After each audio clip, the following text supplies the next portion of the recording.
Bismillahirrahmanirrahim. Assalamualaikum warahmatullahi wabarakatuh. Perkenalkan, nama saya Fitriani S, calon guru penggerak Angkatan 4 asal dari kota Pontianak, Kalimantan Barat. Kali ini, saya akan menyampaikan demonstrasi kontekstual pemikiran filosofi Ki Hajar Dewantara. Demonstrasi kontekstual pemikiran filosofi Ki Hajar Dewantara.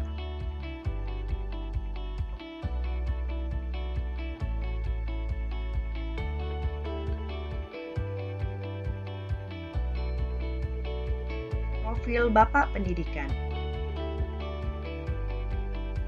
Nama kecil Ki Hajar Dewantara adalah Raden Mas Suwardi Suryaningrat. Beliau lahir di Yogyakarta pada tanggal 2 Mei 1889. Tanggal lahir beliau sekarang dijadikan Hari Pendidikan Nasional. Beliau wafat pada tanggal 26 April 1959. Ki Hajar Dewantara membuat 3 semboyan pendidikan. Ngarso Sangkulodo, Ing Madio Mangunkarso, dan Tutpuri Handayani.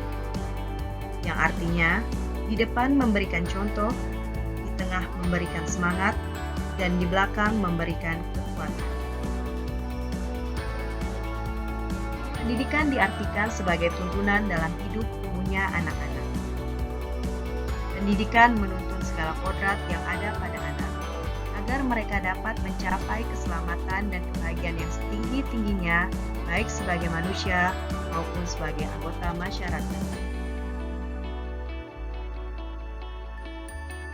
Pendidikan di dalamnya ada pendidik dan peserta didik, di mana pendidik merupakan seorang yang memberi pendidikan atau menuntun, sedangkan peserta didik merupakan orang yang mendapatkan pendidikan atau yang dituntun. Pendidik diibaratkan petani dan peserta didik diibaratkan benih atau bibit. Seorang petani menanam jagung hanya dapat menuntun tumbuhnya jagung. Petani hanya dapat memperbaiki kondisi tanah, memelihara tanaman jagung, memberi pupuk dan air, membasmi hama yang mengganggu tanaman, dan sebagainya. Meskipun pertumbuhan tanaman dapat diperbaiki, tetapi petani tidak dapat mengganti kodrat jagung dengan kodrat ceri. Pendidik harus bisa mengenal kodrat alam dan kodrat zaman peserta didik. Kodrat alam yang berkaitan dengan sifat dan bentuk lingkungan di mana peserta didik berada. Sedangkan kodrat zaman berkaitan dengan isi dan irama perkembangan zaman. Seorang peserta didik harus bisa mengenal dua kodrat tersebut.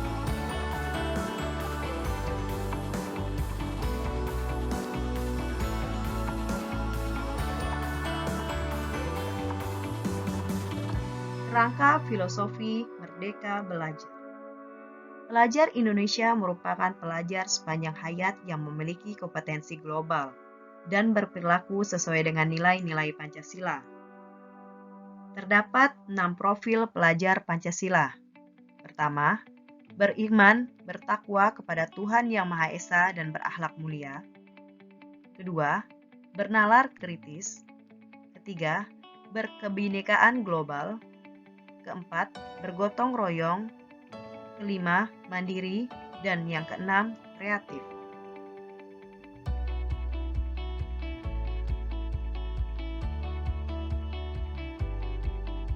Peserta didik memiliki perbedaan karakteristik. Seorang pendidik harus mengenal dan memahami perbedaan karakteristik peserta didik. Sesuai dengan pemikiran Ki Hajar Dewantara tentang kodrat alam. Perbedaan tersebut dapat terlihat dari fisik, karakter, agama, dan budaya.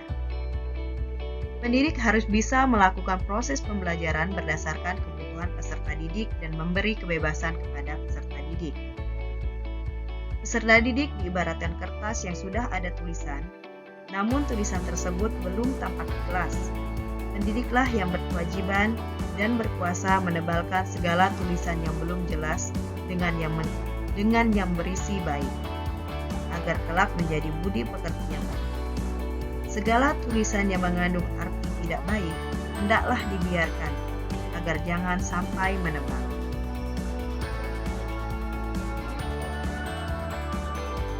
agar peserta didik menjadi dan memiliki budi pekerti yang baik.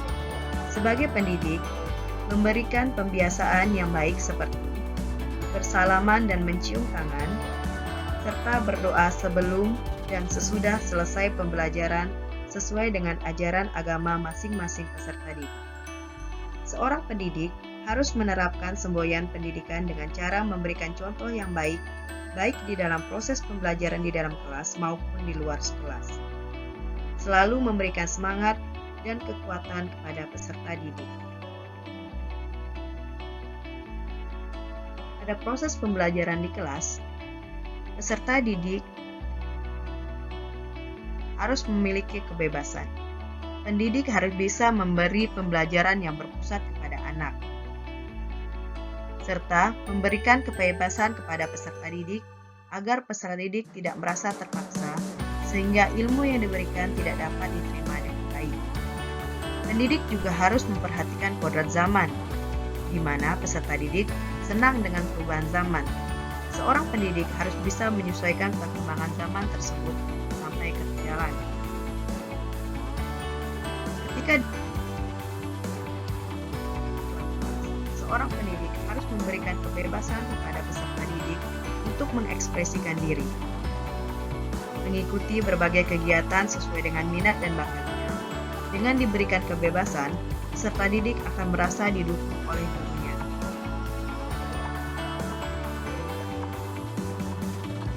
Untuk tantangan dan solusi.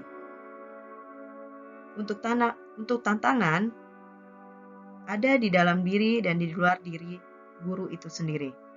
Yang dari dalam, yang pertama, keterbatasan skill dan motivasi diri. Sedangkan dari luar, yaitu kurangnya dukungan, fasilitas kurang memadai, dan faktor dari atasan, rekan guru, dan peserta didik itu sendiri. Sedangkan solusinya, yang pertama, seorang guru atau pendidik harus bisa berkomunikasi yang baik, berkomitmen, upgrade, dan kreatif.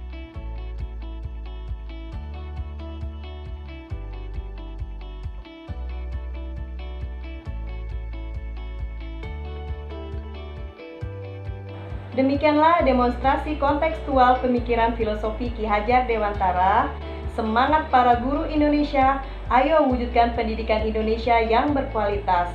Salam sukses untuk semua calon guru penggerak Angkatan 4 Merdeka Belajar. Wassalamualaikum warahmatullahi wabarakatuh.